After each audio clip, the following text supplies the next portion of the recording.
quick message for today. Ladies and gentlemen, what are you seeing, what are you hearing, and what are you speaking? Are you living by a vision of the future or a memory of the past? Are you living by a vision of the future or a memory of the past? Because you see, if you haven't clearly defined what your future looks like, your thoughts will automatically drift back into the past. So let's get into it. You see, you get what you think about most of the time. So what are you thinking about? Realize you have control. You are the gardener of your garden, aka your mind. You got to put a password on your mindset. What are you allowing to go into your eyes? Whatever you see produces thoughts. What are you allowing to go into your ears? Whatever you hear produces thoughts. And what are you allowing to come out of your mouth? What you're speaking, what you're speaking, what you're speaking produces more thoughts. God damn it. I'm gonna keep this. What you're speaking produces more thoughts. Okay, so I say anytime I'm like, why am I thinking this? Well, pay attention. What are you allowing into your mind? And realize this as well. The more you think a thought, the more like thoughts are gonna join it. You see, whatever you focus on grows. Whatever you visualize, materialize. Okay, so pay attention. Are you living today by a vision of the future or a memory of the past? Are you thinking about what you want? Or are you thinking about what you don't want? Are you feeling good or are you feeling bad? You see, and if you're feeling good, that means you're thinking about what you want. If you're feeling bad, that means you're either A, thinking about what you don't want, or B, thinking about what you want and the lack of having it. Okay? So the key here when it comes to creating your future is to think about what you want all the time and feel good when you think about it. Your number one goal at all times is to feel good right now. Feel as good as you can right now and keep feeling better. Feel as good as you can and keep feeling better. No matter where you're at on the emotional scale, whether you're at a point of depression, whether you're in anger, whether you're in pride, courage, whether you're up at reason, will, love, peace, joy, and alignment, wherever you're at on the scale, realize you can always feel a little better. You can't always feel fantastic depending on where you are, but you can always feel a little better. So one question I always ask myself that helps me stay in a really good feeling state is, how could I feel a little better? How could I feel a little better? And you're gonna, when you sing it, the thing is, when you ask yourself a question, you're gonna get an answer. So how could I feel a little better? Maybe it's, I'll go for a walk, or maybe I'll listen to some music, or maybe it's I'll go read a book, or maybe it's I'll go play some Super Mario Bros. I've been really getting into this Super Mario Bros. Game on my phone, and oh my God, I love it. It helps me with quick decision making. It helps me enter a flow state. And it gives me just ideas for analogies I can use. So I really love doing it. I really love playing it. And then, yeah, that's pretty much the message for today. What are you seeing? What are you hearing? And what are you speaking? Because realize whatever you are seeing, hearing, and speaking is producing your thoughts. And what you think about repeatedly becomes a belief. And a belief is just a framework or a box that you are viewing reality. Okay? When you realize that you are not your thoughts, you are the presence experiencing them, you then get the awareness that, hey, I don't have to believe everything I think. I have to realize these thoughts, the only reason I'm thinking these thoughts is because I allow this into my mind. So instead of believing negative thoughts, whenever you're in a low vibration, whenever you're in a depressed state, whenever you're in a very low vibration, don't believe everything you think. You don't have to believe, just because it's a thought does not mean you have to believe it or identify with it. You are not your thoughts. You are the presence experiencing them. So one thing you can do anytime you're feeling bad or you're feeling negative, don't worry about your thoughts. Focus on feeling good. What makes you feel good? Always follow your own bliss. Always follow the angelic energies. Always follow your peace. Follow your joy. Follow what makes you feel like you. You see, dress like, wear clothes that make you feel like you. Eat foods that make you feel like you. Follow your feelings all the time. Follow your feelings every single day. Always, every single moment, follow your feelings. Does this sound like something I would do, or does it sound like something I would not do? Not based off of the past, but based off of how do I feel right now? Only you know what's best for you. Only you know what's best for you. Now, getting into the basics, so this is important, guys. When it comes down to it, when it comes down to success, when it comes down to creating your future manifestation, the basics of success are very important. So I'm going to get into these basics right now. The first basic of success is, who do you listen to? Who do you listen to? That means, what are you allowing to go into your eyes, into your ears? What videos are you watching? What books are you reading? What audios are you listening to? What people do you have in your life that you're getting counsel from? What people are you asking questions for their opinion? You see, if you wouldn't change lifestyles with them, then don't exchange opinions. You see, don't accept someone's opinion that you wouldn't trade places with. Okay, so who do you listen to? You want to listen to people who have what you want in any category of life. You want to listen to people who have been where you are. Someone that can take you from where you are to where you want to be. But before you can identify who you're listening to, you got to know what you want. The first step right now, ladies and gentlemen, if you're watching this, you got to figure out what it is that you want. Once you know what you want, then you can find a mentor. Then you can find a coach. Then you can say, okay, since this is what I want, I'm going to read this book or I'm going to watch this video. But you got to know what you want first. Okay? Don't use your memory to decide what you want. Use your imagination. Imagination is God speaking to you about what your future has in store. Right? God would never expose you to something that you couldn't have for yourself. I'm going to tell you a little story. Back when I was, what was it? It was a couple years ago, back when I had just dropped out of college and I was working as a pizza delivery driver. And I was staying at my parents' house for about, at that point in time, I'd never moved out. I'd never traveled the world yet, and I'd never made any money. But what I had done was I got into an opportunity. I got into a situation. I had the desire to travel. I had the desire to make money. I had the desire to help people. So I got the right opportunity. I took an action on that opportunity.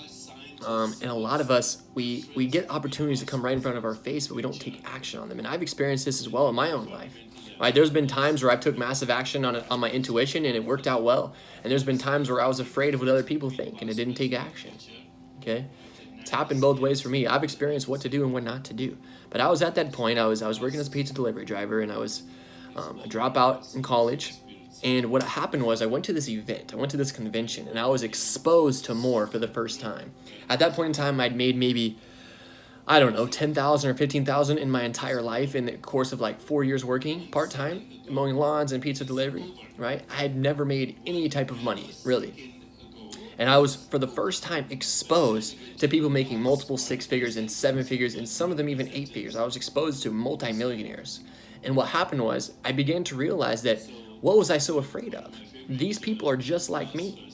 Me and you are the same. You see, we have different perspectives based off of our unique experiences, but in the soul, we all resonate. We are all unique perspectives of the one infinite creator. You see, we are all unique perspectives of the one infinite creator. There's nothing that I can do that you can't do, and vice versa. But what happens is, when it comes to who do you listen to, when you realize that we're all unique perspectives, you realize that, fundamentally speaking, we all are God, because we're all made of God. We're all made of everything that God is. We are made of that. You see what I'm saying? We're all made up of the same stardust. So anything that one person can do, another person can do as well. But we also have our own divine blueprints, our own specialties, our own like unique expression. So when you come here as a soul, when you incarnate into this planet, you have a blueprint, you have a plan for your life, you have a contract that you set out for yourself. So your soul will already naturally resonate with certain things. Maybe it's music, maybe it's art, maybe it's teaching, maybe it's speaking, maybe it's working on construction, maybe it's architecture. You know, who knows what it is for you? Maybe it's playing sports, maybe it's competition. Whatever it is, okay? We all have a unique expression that naturally resonates with our soul. Okay, what happens through our conditioning as a human being, we get to go farther, we go further away off our blueprint, right? This is our soul. As a child, we are more connected with our soul. We're more connected with God because we haven't been conditioned yet by society. But once we get conditioned by society, and sometimes we start to drift a little bit away from our purpose, and this is where you'll start to get anxiety. This is when you'll start to get worried about things. You start to question things. You'll start to maybe have a dark night of the soul, and what's happening is, your higher self is tired of living a life that you no longer need. Like, it's not who you really are. Like, you're not who you think you are. You're what remains when there's no longer thought. You are presence, experiencing this moment. So whatever you naturally resonate with is your soul expression. So once you know exactly what you want, based off what is your heart telling you, what is God telling you, what do you see in your imagination, without the limitations, without the judgments, without the reference experiences from your past, what do you really want? You know, if money was no object and you knew you couldn't fail, what would you create? What would you write down on the paper? That's what I'm talking about here. Because once you know what that is, you can let go of your past and just create a vision of your future and decide, okay, here's the basis, right? Who do you listen to? Someone who's already done that. There's already people that have done it or have done something like it. People who have what you want, people who have been where you are. You must be willing to learn. You must be willing to change. You must take counsel and advice from them. You're not taking orders from anyone. You're just taking counsel and advice. You're getting their opinion because you don't know what you don't know. And that's really the teachability index, which is the second basic. You see, we don't know what you don't know. You got to be obsessed with learning. You got to be willing to learn more. You got to be willing to change what you do. You got to be willing to change how you think. You see, because if you think the way you've always thought, you get the things you always got. If you do the things you've always done, you'll get the things you've always got. You've always had. So you got to do things differently. You got to do things differently. That's the teachability index, because you don't know what you don't know. See, we don't know what we don't know. We only know what we've experienced. We don't know what we don't know. We only know what we've experienced. Okay, which leads us down into the training balance scale. You see, it's 99%. The why, the intention, the attitude, the belief, the goal, the dream, the motivation, right? It's only 1% the how, the what to do, the physical work, the action steps. You see, because when your attitude is right, the facts don't count. Because what you think are facts are mostly people's opinions. See, when you're feeling good, everything's going to work out for you. When you're feeling bad, nothing's going to work out for you. This is why feeling good is your number one goal at all times. You got to feel good and you got to feel better. Because if you're thinking about what you want all the time and you're feeling good when you think about it, what do you think is going to happen? You're going to begin attracting circumstances, situations, events, and people that match the frequency that you are pulsing out. But it will be on you to take action based off of what your feelings are telling you to do. It's called your internal guidance system. It is your compass to staying in alignment with who you really are. Okay? Training balance scale. Focus on the dream, not the how. You're not going to know how to do it when you start. When you write down that goal, you're not going to know how to do it. How could you? You've never done it before. But guess what? Someone else already knows. This is why who do you listen to? You find a mentor. You find someone who's already done what you want to do.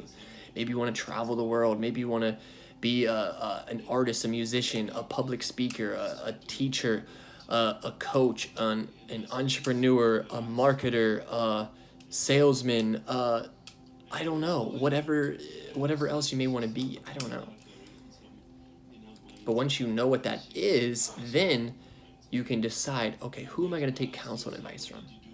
Who am I going to listen to? And once you're listening to them, you're going to be willing to learn that information, meaning you're going to ask really smart questions. You're going to ask very smart questions to people who have information that you don't know yet, because you don't know what you don't know, right? You're going to be willing to take advice, not because you don't know enough, or not because, it's not that you don't know enough, it's that you don't know it all. Okay, and sometimes we got to remind ourselves that from time to time. We don't know it all. We know enough, but we don't know it all. There's always more. There's so much more. There's so much more that I don't even know about and you don't even know about. 99, and this kind of gets us into the 4 steps of learning, which is the 4th basic of success. The first step is unconscious incompetence. This is stuff that we don't even know that we don't know about. That's 99.9% of everything on this planet. In this entire universe is that we don't even know we don't know about it. It's completely off our radar screen. Right? And then the second step is conscious incompetence. This is when we now know that we don't know. This is when we are aware that we don't know. We know of something, but we don't know about it, okay? So my name is Jordan, but you don't know me. You see, so you're like, okay, I'm looking to learn, and I'm going to start asking questions, right? Conscious incompetence is when you are asking questions to learn something. And then once you are learning this information, this is the 3rd step. It's called conscious competence. This is when you know that you know. You technically know how to do it. You're not perfect yet. You're making mistakes here and there. You're fine-tuning, you're tweaking. You're in the process of developing habits, but you know where to find the information, or you know who to ask the question to. That's conscious competence. And then the 4th step, this is when everything's happening for you on autopilot. It's called unconscious competence. You're already unconscious competent in doing something. We all are. This is when you know that you know, and it happens automatically. It happens automatically. It's part of your memory bank. You don't have to think about it anymore. It just happens automatically. It happens automatically. You don't have to think about it. Like, for example, if you play basketball when you're shooting a free throw, you don't think about it. You just shoot it, right? Or dunking the ball, making a layup. Or if you're playing Fortnite, right? Building a 1x1 tower. Like, you don't think about it. You just build it. That's unconscious competence. But when you first started off playing Fortnite, you had no idea how to build a wall. Because you're before you even heard about Fortnite, you were unconscious incompetence, right? You didn't even know that you didn't know. And then someone told you about it. Okay, conscious incompetence. I now know that I don't know. Let me learn about this. And then you start practicing. You start building a wall. You die in the game, and then you restart. That's conscious competence. And then once you get good at it, and when you know what you're doing, and then boom, now it gets to unconscious competence. That's a very basic example. We could go way deeper into that. But that's essentially how it works. These are the basics of success. So what are you seeing? What are you hearing? What are you speaking? And make sure, you want to think about what you want, but for you to think about what you want, you got to know what you want. And once you know what you want, you got to program your environment so that you can automatically see what you want, so that you can automatically hear what you want, and automatically speak what you want. Use words wisely to redirect your thoughts. That is the message of today. Master the basics. Master the basics.